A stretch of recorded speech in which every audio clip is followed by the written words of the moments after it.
All right. Hey, everybody. Once again, Drumheads podcast. We're with Dinky and Gordo. We're going by our nicknames, Danny. We're joined by Danny Thompson from Face to Face, who is complaining about his crow's feet, as we all have them. So, we kicked it off with talking about dog farts and getting old. So here we are. I shouldn't have plugged in this really good camera. My own fault. I shouldn't have plugged in this good camera. It's showing all my age flaws. So showing all the crow's feet and the wrinkles and the expanding hairlines. Yeah, Jeff's got that. So we earned it. Yeah, seriously. So Danny, longtime fan, been a fan of you guys for years. Thanks. Just kind of get started. I know you had joined kind of after the band had started, but let's talk about drumming, which is the whole premise of the podcast. Sure. How did you get into drumming and playing? Yeah. I have an older brother, 5 years older than me. And, growing up in suburban Chicago, it was just school band programs were a big thing back then. And, so my brother had played an instrument in the school band. And when you get to be about fourth grade, they give you that option to choose an instrument. And I really didn't. I thought I wanted to be in the school band, but I didn't really have any idea of anything I wanted to play. And I kind of fell into, the snare drum. And, for about a year, that's kind of all I thought about. I wasn't really that into it or anything. And then somebody showed me a Kiss record. And that was pretty much, it was game on from that point on. And I wanted a drum kit. Which album was it? Boy, I don't even remember. Probably Kiss Alive, I think, at that point. I was the same way. Same exact story. Asked for a drum kit for Christmas and got like a mix-matched used drum kit that my dad got at the local music store. And I really just kind of never looked back, at least for quite a few years. Yeah. Got a private teacher, finally found like a really good private instructor. This guy, Frank, I got to think of his last name, Saberno, I believe it was what it was. I think I took lessons from him from like maybe sixth grade or so all the way through high school. That's really cool. Yeah. I mean, were your parents okay with the noise of it? Because used to complain. Totally. I mean, I look back now and it's crazy what they went through, because band practice always happened at my house, and I think of all the bands that have rehearsed in my parents' old basement in Villa Park, Illinois. Oh, that's great. Material Issue, that's where we rehearsed way back when. It was in my parents' basement, in the early days when I was in that band. So, man, I saw Material Issue open for NXS here at the amphitheater, and I had never heard of them. And man, they came out, and I went with some record label people, and they were all saying, like, you got to really watch out for this band. This band's amazing live. And it was I forgot which album, the third album, I think it was, they were on tour with. And I don't know if you were with them then, but oh my God. I was real early on in Material Issue. So, I was playing in my local punk band in high school, and, I threw a demo tape on stage at the Metro when Naked Ray Gun was playing, and Jeff called me and said we could open for them. And like, that was kind of my first cool gig I played, was opening for Naked Ray Gun. And I was still in high school at that point, like playing on a Wednesday night down in the city, And when I look back, like, my parents were both school teachers.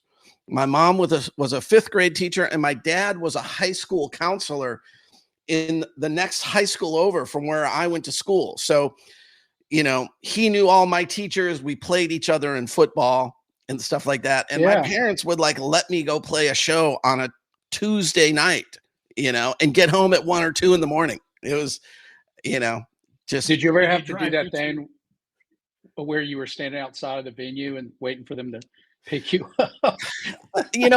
At that time, clubs were a little bit more forgiving about the drinking age and stuff like that. Yeah, So yeah. a lot of like bigger shows at the Cabaret Metro might have been all ages. But I did play a lot of club shows over the years before I was 21. And most of the time in Chicago, it was like you showed up with the band and carried your stuff in. And then I just always stayed inside to make sure that I didn't have that issue. Yeah.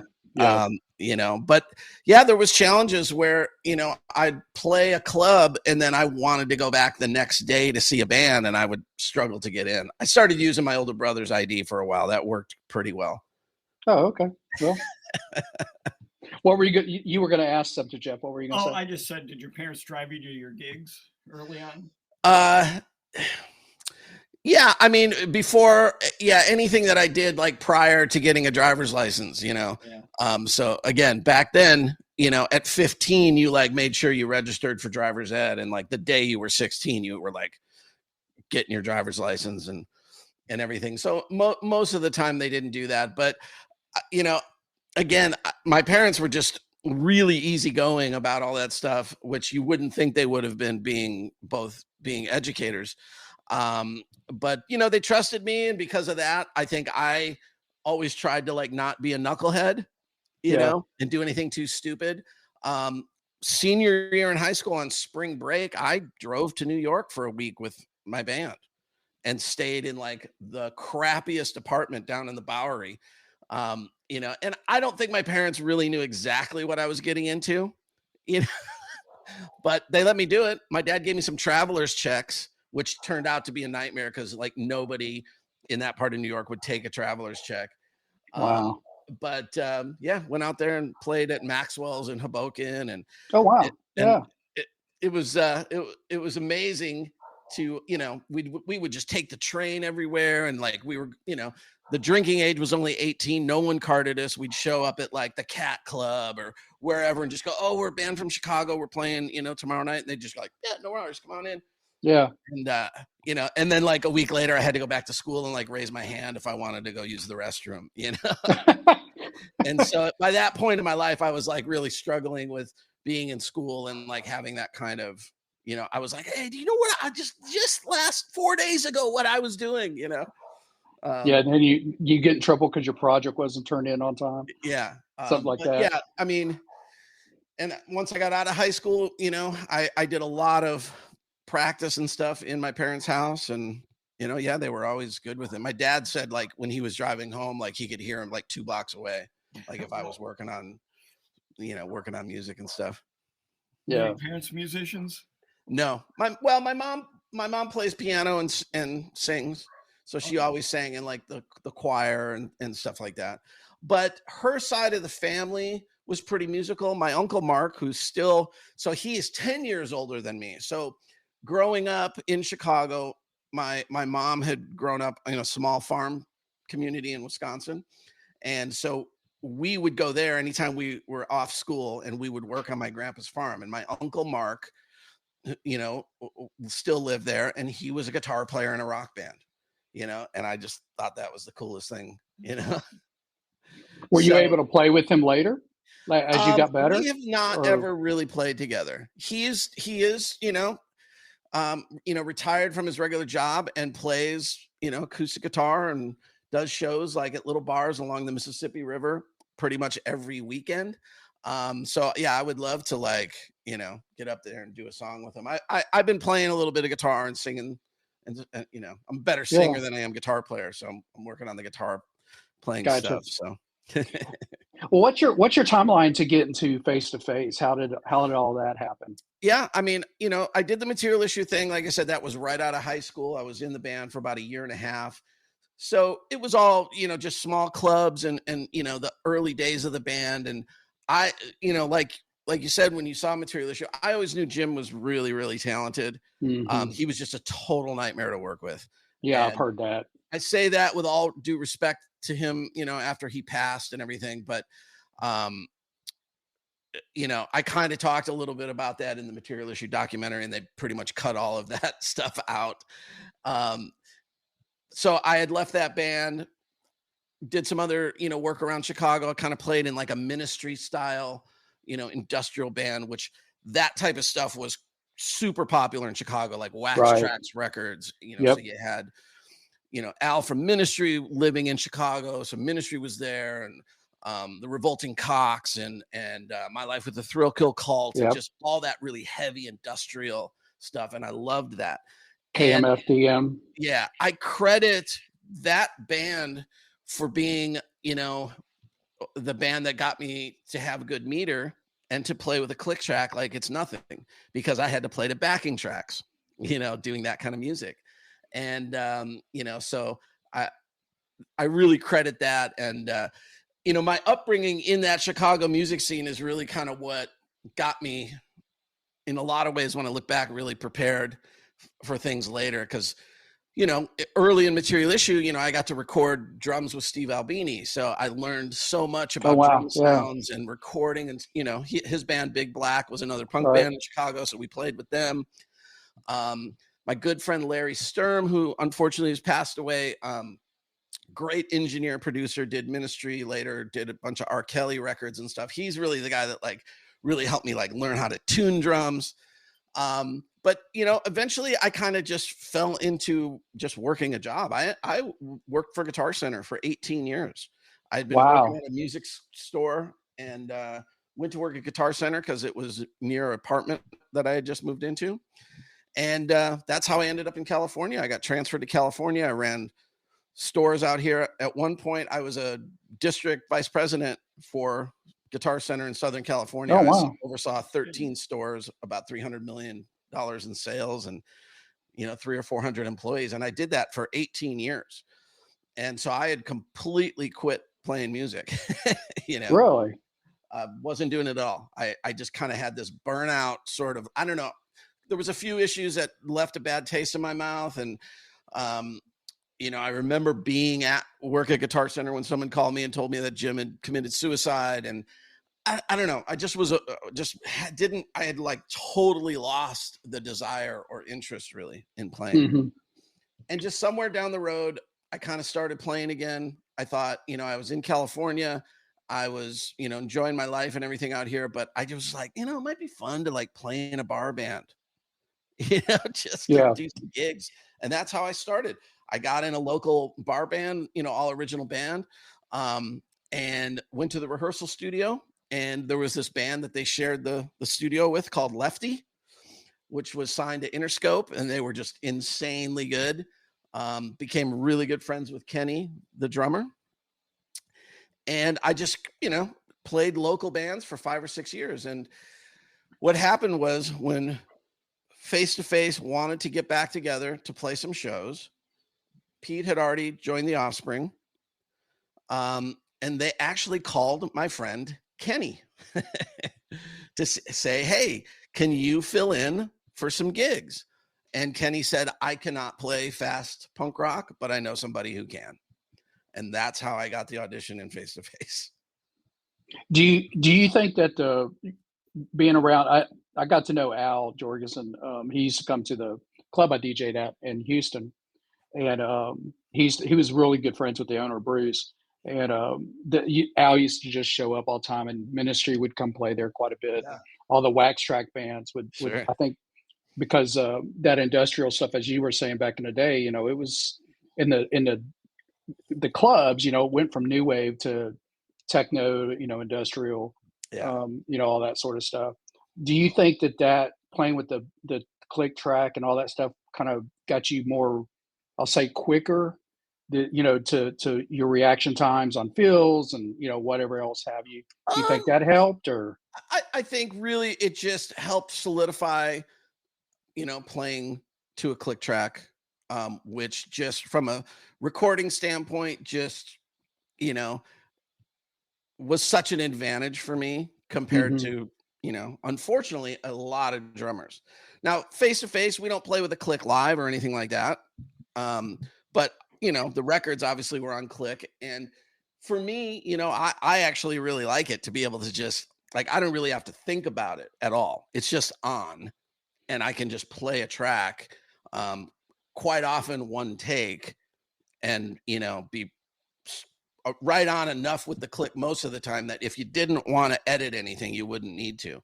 Okay. And that is definitely a result of practicing along to those backing tracks and having that discipline of not being able to rush into a fill or rush when you're in the middle of the fill and come out a little early or a little late. Yeah. You know, you had to be much more on. Any suggestions for people out there on how to play with the click? Yeah. I mean, there's a couple different things that I always like to do practice wise. One was just have a little drum machine and actually program a drum beat instead of just a metronome click, and then play all around it. Right. So I'm doing like wacky, weird drum fills with a drum beat behind me.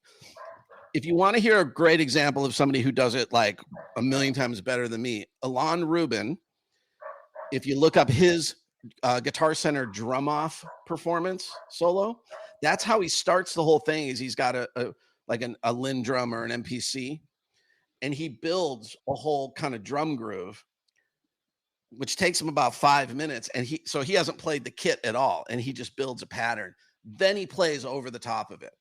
That's a great way to do it. And I think that's more interesting and more fun for people than, just putting a on in your headphones, because that can get pretty old. The other thing to do, though, is to take that click track and then start to remove beats from it.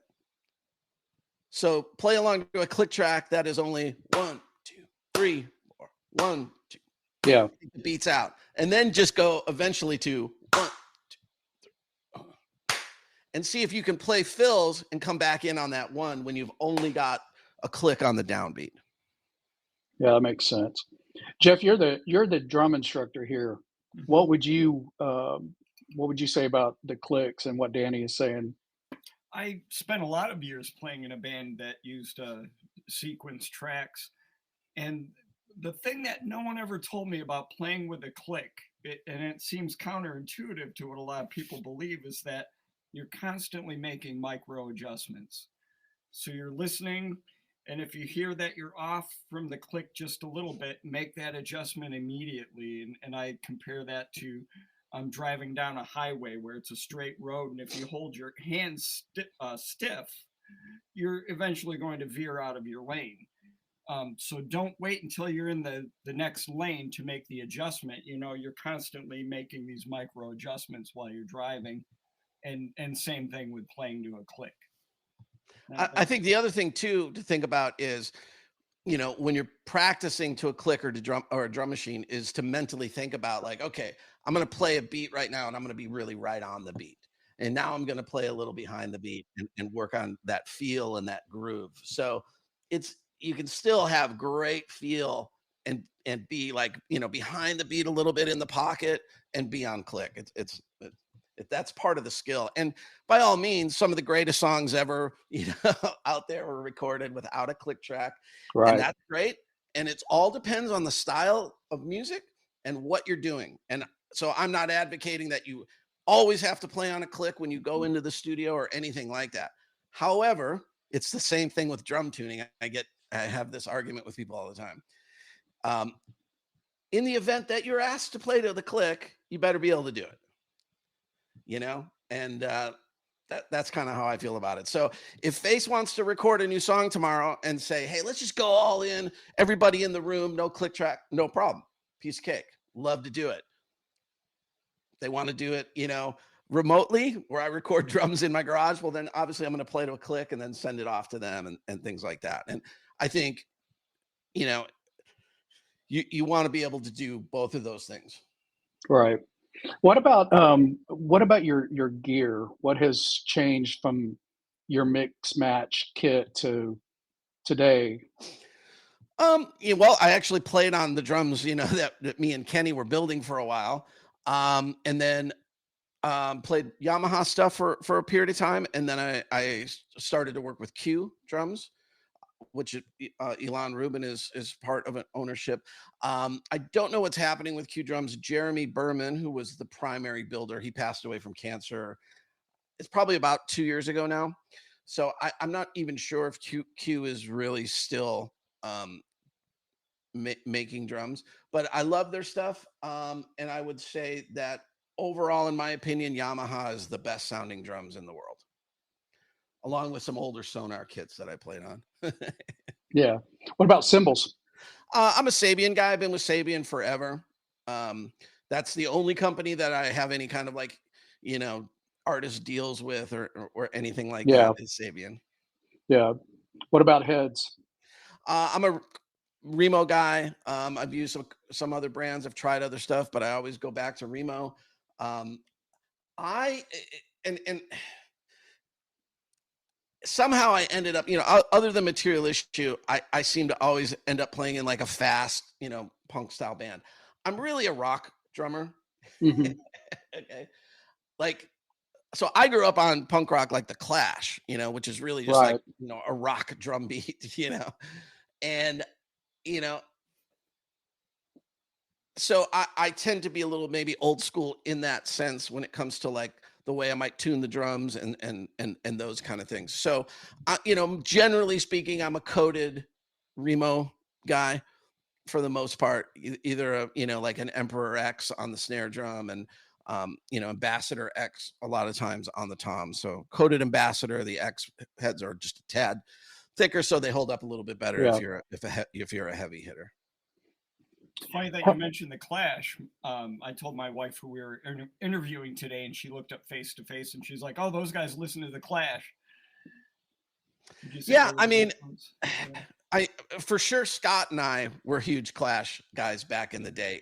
So, Trevor came up a little bit different musically. So did Dennis.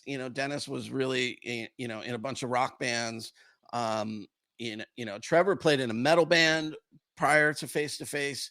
But yeah, I in high school was listening to the Clash and Sex Pistols and the Ramones, and I kind of went from Kiss to that because a buddy of mine in sixth grade, his older brother was in a band, and I'd always hear about his older brother. Oh, he got signed to a record deal, and they're out on tour.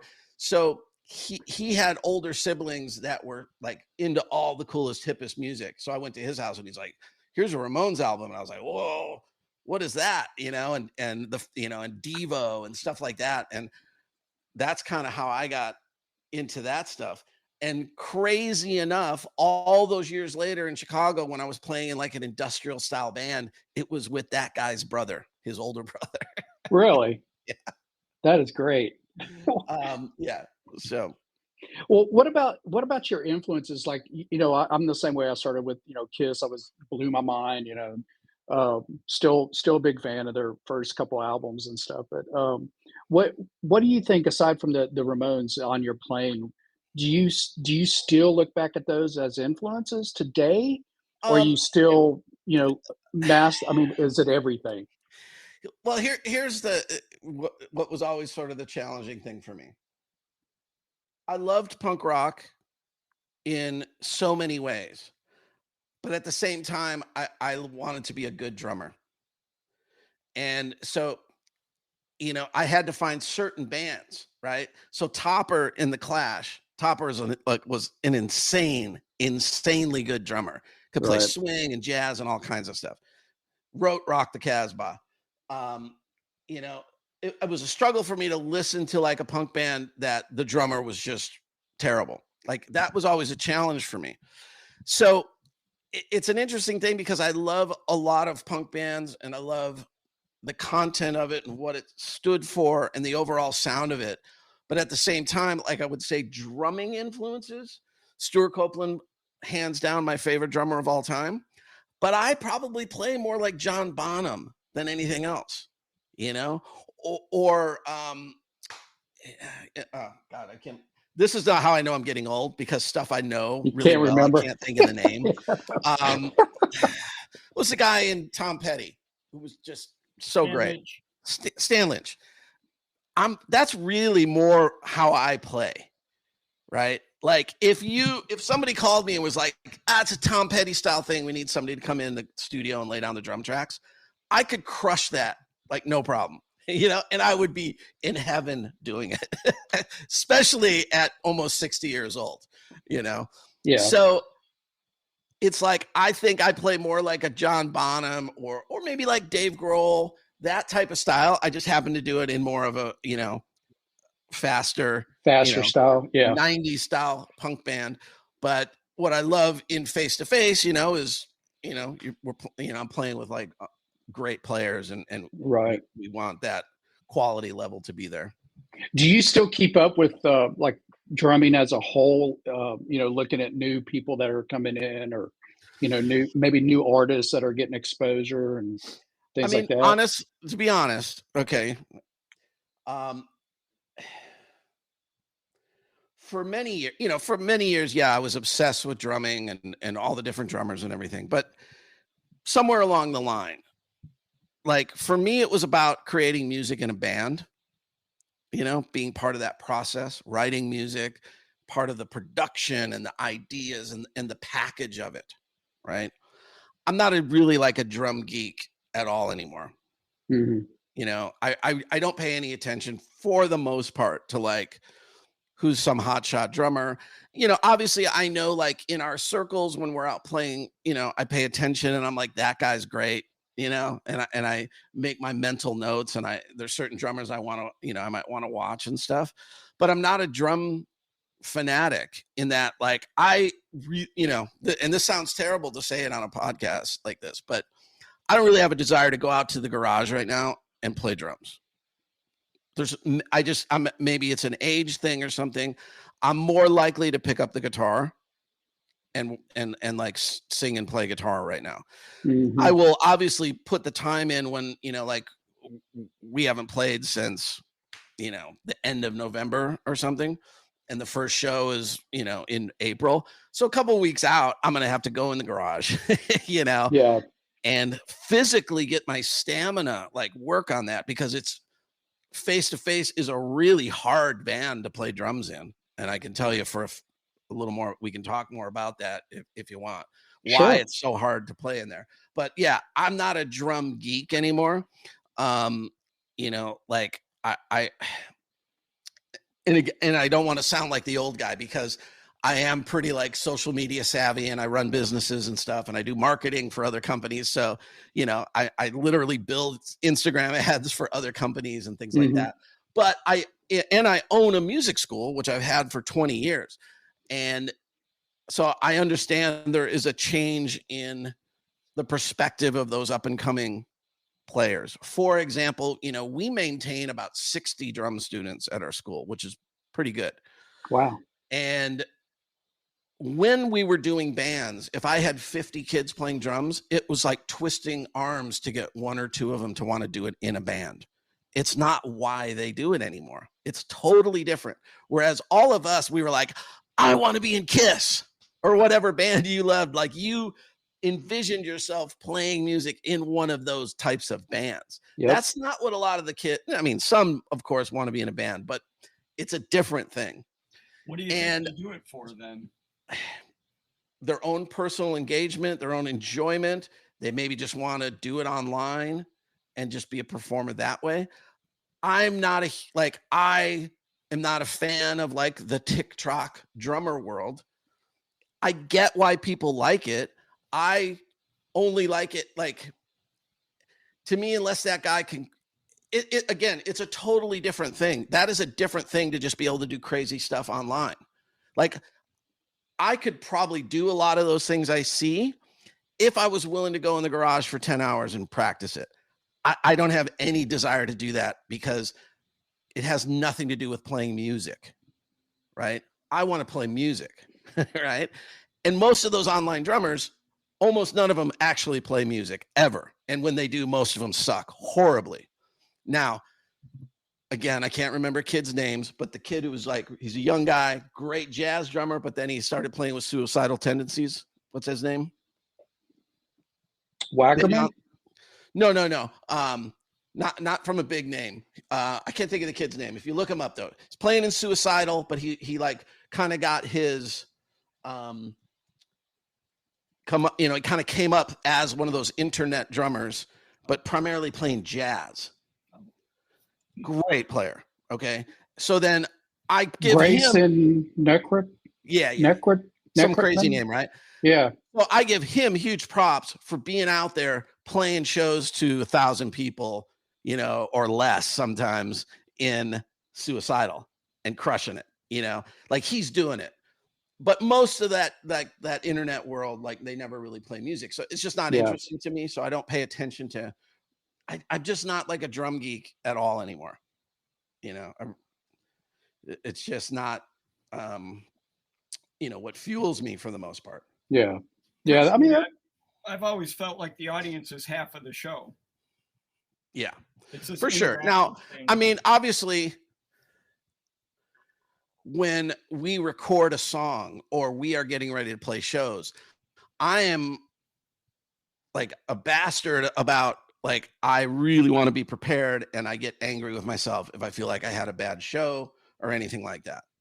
You know, like I've never played a show in face-to-face with even a slight alcohol buzz of any kind ever in the 15 years I've been in the band. Like I'm very like an hour, you know, I'm warming up an hour before the show. Like I take all of that super seriously, but it's part of that band that I'm taking seriously. And yes, I want to play my parts well.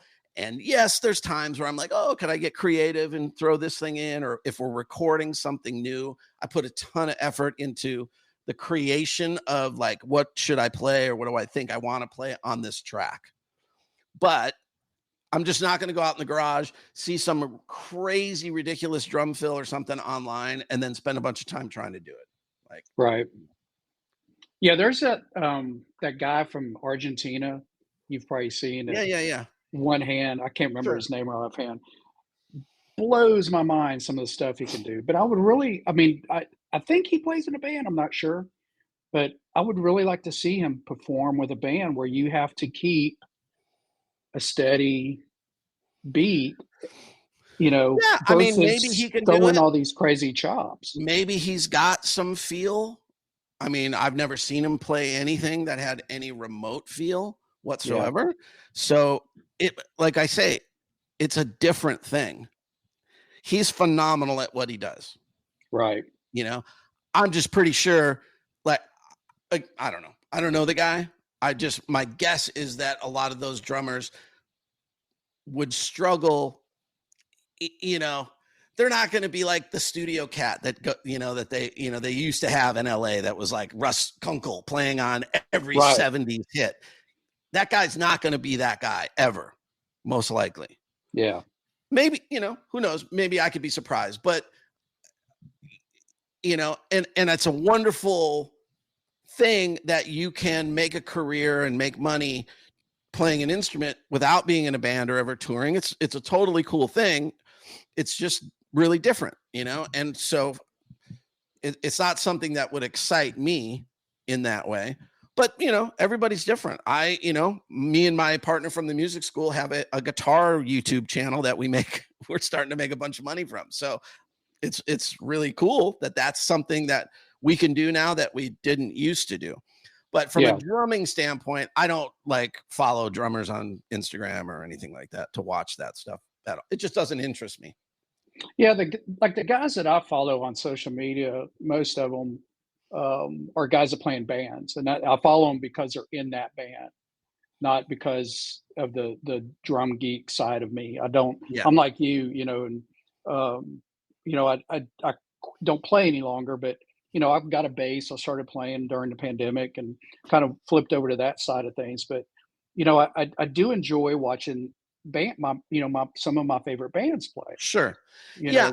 And I mean, I will watch some YouTube video again. Yeah. It's similar where it's like, well, I like this band and I love this song, but it's really cool that there's a drum cam, you know, and I don't know.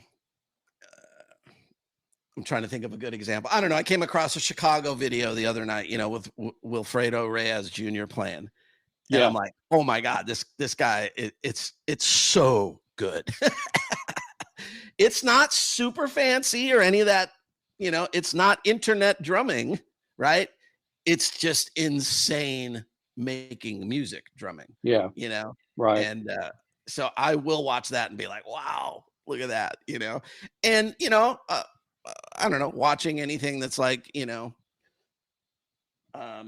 LA Fire Aid concert was really good. There was a lot of great performances there, and there was some shredding drumming going on in that. That was pretty cool. Yeah. So yeah, I mean, if we're playing a show or something and Josh Freeze is playing, yeah, I'm gonna probably try to be on the side of the stage and watch, you know. But again, it's you know, Josh is a music drummer. He's not an internet. Let me show you how fancy I can be drummer. Right. Yeah. I mean, like I remember when Rod Morgenstein joined Winger, and he had been in the Dixie Dregs before, and they were the Dregs were at the forefront of that kind of fusion rock, Yeah. kind of Southern thing going on, very technical. And Rod's a he's a technical drummer. And then when he joined Winger, it was kind of like, really? But then you go back and you watch Winger live, and they were actually great, amazing live. And to watch him just play a simple, that pattern, on all those kind of, glam rock, Sure, whatever you want to call it, songs, goes back to what you're just saying. I mean, it kind of reiterates the music side of things. Yeah. He was able to make that transition. Sure. I mean, drums, I mean, and I'm sure this, because I'm not an expert in those other instruments, I don't know it as well, but drums for sure is one of those things where like, and as a drum instructor, in the first lesson, you could teach somebody the basics of an AC/DC drum beat, right? We've all taught that, a super straight rock beat. It is a lifetime of effort to play that well. And so it's like golf, right? My dad wasn't a great golfer, right? He, I don't think he got his PGA card, but he was really close. He ended up working at a golf course, like when he retired from teaching, and he could beat the pro at the course about half the time. Wow.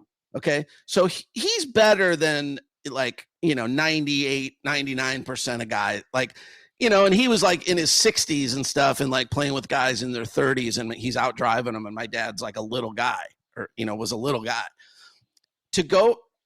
So if you looked at the score of 18 holes of golf and you looked at like a PGA pro and my dad, there's not a lot of strokes difference. Those 10 or 15 strokes, that's like an unachievable lifetime effort, right? It's like, we can all like, I can mix a song for a demo pretty good. To go from mixing a demo and having it sound okay to sounding like an actual record on the radio is like all these tiny little subtle things that no one in the world other than you guys get.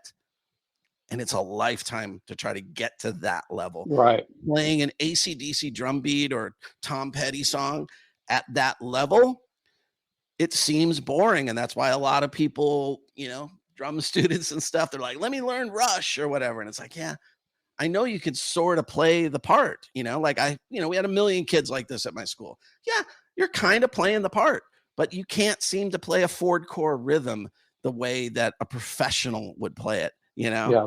And, obviously people have different goals of why they're playing music and learning it. But that's the tough thing with drums is like, it's very hard to see what that difference is in like a pro playing that super simple beat and a beginner, or not even just a beginner. I would say pros and like almost everybody else who plays drums, Right.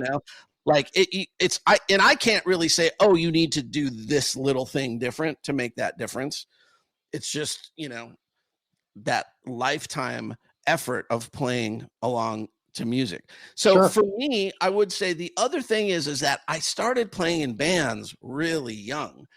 I was, all through high school, I had some kind of crappy band, even if we weren't playing gigs, just that rehearsal of playing music with other people is where it came from. So that would be like my biggest recommendation to people is play along with records. I'd come home from school every day and put a Police record on and play to it. Yeah. Well, there was a thread in the punk rock drummers group. A guy started, Jeff, you mentioned something that you made a comment, but the guy was like, hey, what albums should I listen to?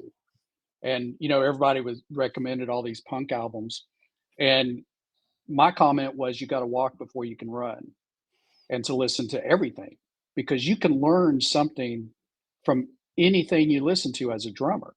You can play Fool in the Rain with John Bonham, that shuffle, and then go to, just like you mentioned, something by AC/DC and learn something. Listen to Breakdown by Tom Petty.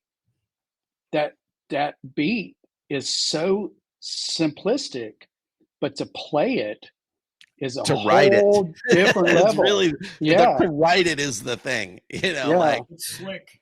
and that's what I always say about Neil Peart, is like, it's not that Neil was really like, I mean, if you've ever watched him step out of Rush and play something, he wasn't really very good at it, right? When he tried to yeah, play swing, I mean, it was pretty bad. yeah, He knew that though. Yes, he did. And I mean, and he is one of the legends. He wrote the most insanely well written drum parts ever. That's what he did great. And then he played those very precisely, right. He had And to, so- because all the drummers in the audience knew every fill. right. Yeah. So to do something like that, to create, where you have a band where more people are air drumming the fills than singing the lyrics or doing air guitar, is an incredible It's amazing. feat. But yeah, writing, to me, that's a skill, like creating the drum part, no matter how simple or complicated it is. When you write that, 50 ways to leave your lover drum Oh my beat, God, yeah, or something like that, you're like, oh my God, like to create an iconic drum beat or groove. Can you imagine being one of those guys who's like, oh yeah, the most iconic drum intro ever? I wrote that. yeah, It doesn't have to be technically difficult either. Right. It's just the thought that goes into it, and you're like, it's genius. yeah. And that's like watching. I'm also a big Lynch fan from Tom Petty, and to watch them do that song live on the Whistle Stop, and to watch him play it, it's just. I mean, it's, you watch him and you go like, any simple, any student could do that. That's a really simple, but to play with that feel and Right. the way that he did it. Maturity and conviction. Yeah, you brought up somebody mentioning like, well, what kind of record should I listen to or whatever? If you're into punk rock, again, and I think people are a little more mature about this. Like, we're not all like, I'm a metal guy only. If it's not metal, it sucks. Or I only love this kind of music. Yeah. I mean, I really like all kind of music, right? I'm not a good jazz drummer at all, but I can sit down and play it a little bit, Yeah. And I think you should do that. What I will say I own a music school, but I personally don't do a ton of teaching. But in the past, I've had some students, adult guys, young adults who were like in a punk band, and they're like, wanted to come to me for some lessons. And they're like, I can't do these kind of fast fills or this stuff. And it was always because they didn't learn the fundamental basics in the beginning. Right. So I'm like, all right, well, we're not going to do any of that music. I'm going to take you all the way back to here because you never learned this. And that's why now you can't do that. So, to me, I think, and again, like, especially in punk rock, there are those happy accidents that happen in music, right? Where it's just this combination of these four dudes made something magical, even though the drummer kind of sucked or the guitar player sucked. Yeah. There's things like that always through music, and there always will be, right? You can't predict that. You can't, try to replicate that. Like it's just an accident that it comes together like that, right? But I think for me to play certainly to play like face to face well, I needed to be able to play Led Zeppelin or Tom Petty well, right? Yeah. And I think that's kind of generally what gets lost in that, those conversations about drumming and punk rock and stuff like Right. Yeah. I mean, it's, you can, as we were talking about earlier, you can be as technical as you want to be, but if you don't play with that feel and don't understand the whole concept of music as a whole, you're going to, you get a lot of things get lost, Yeah.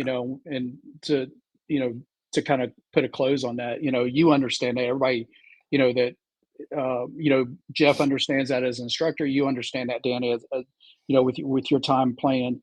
But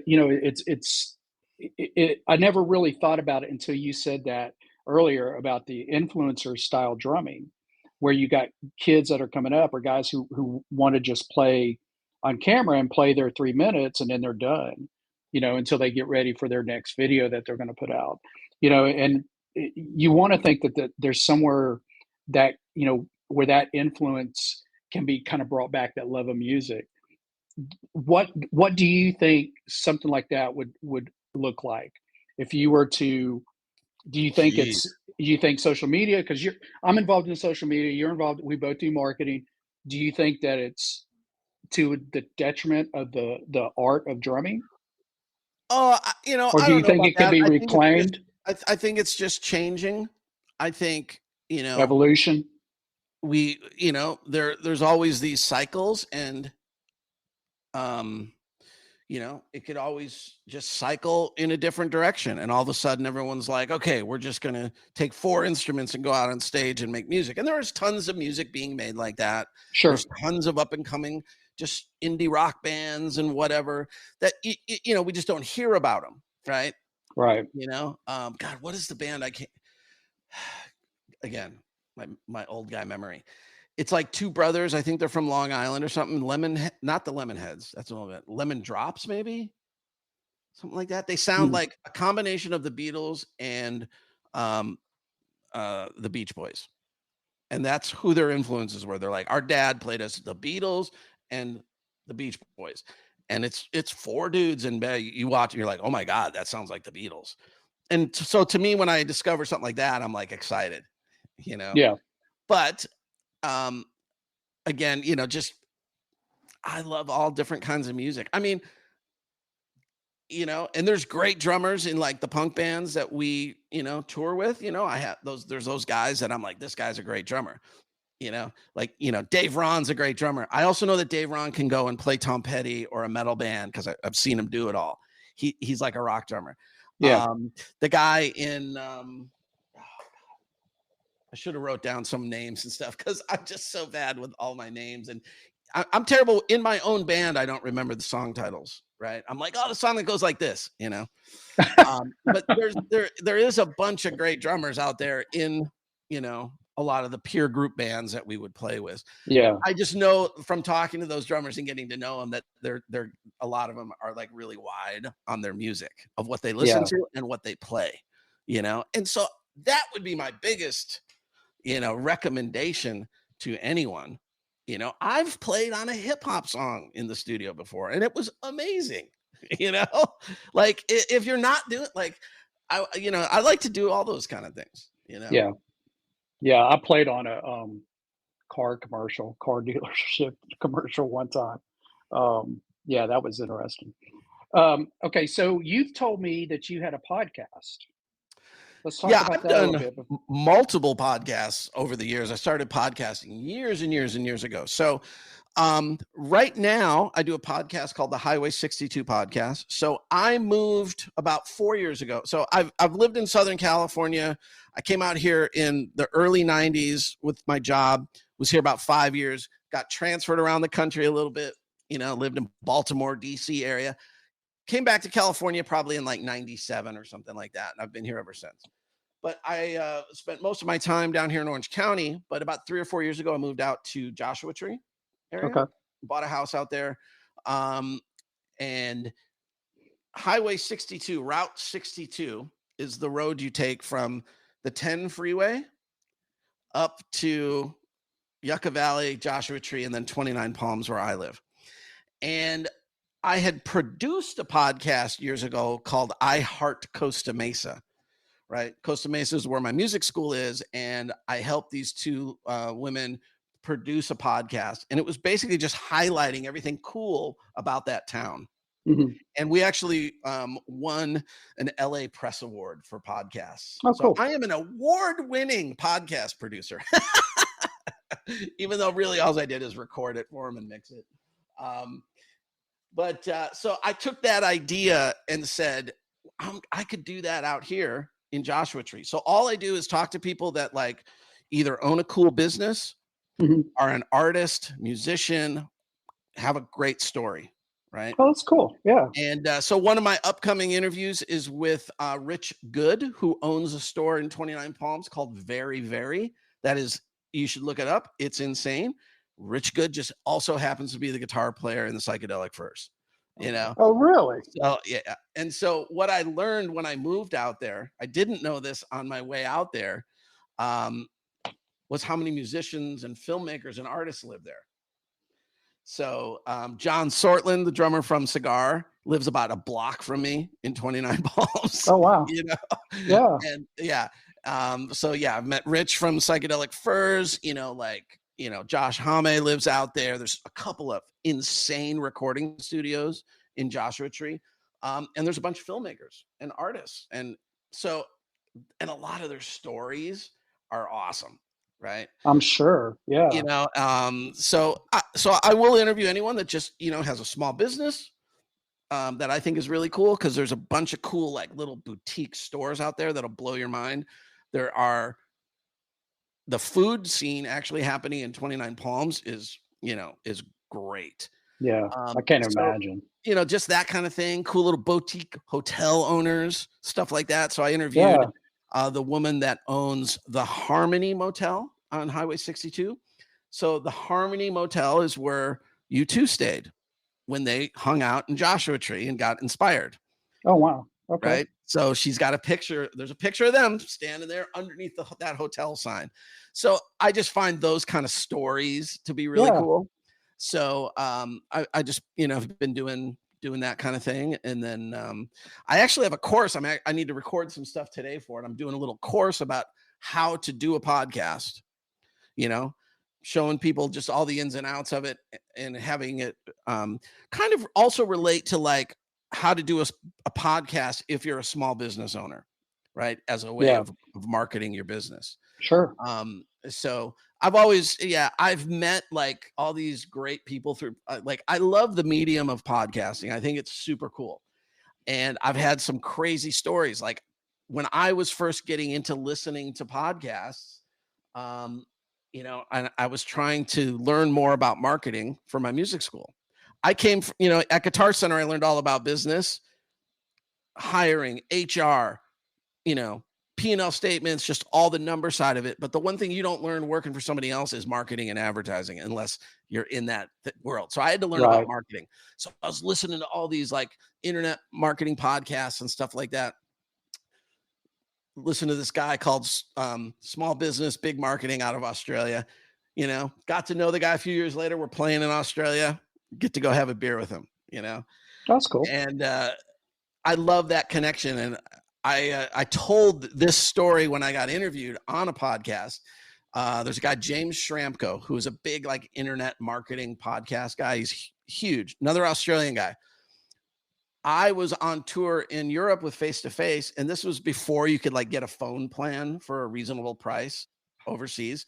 Yeah. So I would get to the hotel and get on the hotel internet and then download a bunch of podcast episodes so I'd have something to listen to in the bus. Oh, yeah. And I was listening to this guy, James Schramko. So then about 2 years ago, I was a guest on that show, and I had to tell him that story. I'm like, dude, like 10 years ago, I started listening to your show, and this is how we had to do it. So, like, those connections that you make through podcasting, I think is just, like, really, really cool, Yeah. Yeah. I really enjoy the format. It's one reason I wanted to start podcasts. I've had a couple others before this one. I got talked Jeff into being on here with me, and he is my foil somewhat, dinky, but what now you in closing, give us some places we can find you, and you have a couple of side hustles. If you want to share those, go ahead and get those out. I'm always working on something. I have a lot of, I am really kind of like a business geek. I really love marketing and things like that. So, hey, be sure to email me those links, Danny, and Sure. I'll put them up on the show we'll put them in notes. there. But yeah, I have the Yeah. Highway 62 podcast. If you're interested in that kind of thing, travel and destination Yeah, it sounds fun. type stuff. You can find me on Instagram. That's pretty much the main social media that I do. I have our guitar YouTube channel for the guitar players called theguitarfactoryoc.com. And then my motorcycle, I'm really into motorcycles and bicycles, anything with two wheels. That's my coolest new bicycle I got right there. Whoa. It's called a cruise bike. It's like a recumbent, but the drivetrain is on the front. I heard those are for old guys. I know, that's the thing. Except they make actually Cruise Bike makes the fastest bicycle in the world. So they have like a carbon fiber version of this that like guys use in races. They're banned. You can't use them in like UCI, which is Union Cyclists International, which is like the governing body of cycling. You can't use them. Like in the 1940s, these kind of bikes were actually starting to be the norm, but the bike racing world like outlawed that for some reason. Really? So but in a head up time trial, one of these bikes is actually faster than a traditional road bike because it's about 15 to 20% less wind resistance, which is the main factor. So all things considered, same rider, same power output, watts, we call it. The recumbent bike will win. But you are correct that mostly it is old people that jump on maybe trikes. Most old guys get a trike. This is a little harder to ride than that. But I had some plans. I want to do like some big trips, and I thought it'd be cool to do it on this. So I'm going to outfit it with bags and stuff and try to do the rails to trails, which you can do about 60% of the US on these rails to trails bike paths that they've created. So I'm really into that kind of stuff. And I started doing like motorcycle camping and things like that years ago. So my motorcycle channel is Miles to Go Moto on YouTube. So yeah. And then, I'm making cool hats and, the Danny DeBeard brand. I haven't really done anything with it yet. This is totally like, I've just been fooling around with it for fun. Well, cool.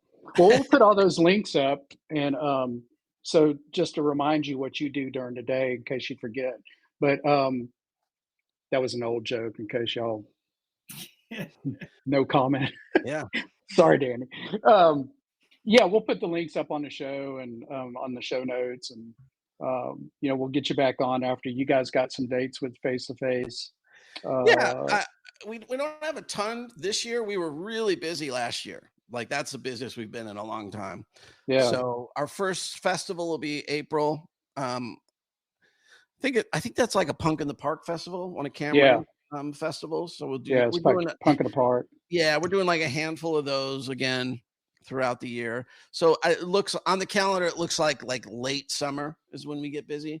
Okay. Which is good for me to be busy in the summertime because it's so hot out in Joshua Tree in the summer. So it's good for me to be gone at that time of the year. Maybe we can get you guys at Furnace Fest. That's here. We did that. We did Furnace Fest the one time, I think, right? Yeah. I'm trying to. I know Johnny and them really well. Yeah, and I know that was a really cool location. Yeah, Sloss. Yeah, that was really cool.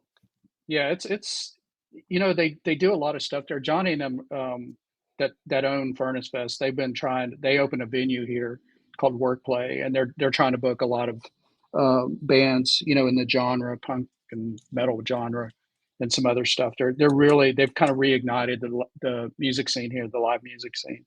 So hopefully maybe they'll book you guys and go from there. Yeah, that'd be wonderful. All right, Danny. Well, thanks for being on, man. Appreciate it. I know it's kind of short notice. I love the chat. It was great. Yeah, we'll try to get you back on after a couple of gigs this summer to see what's going on with you. Anything new, we'll go from there. Thank you so much. Yeah, thanks.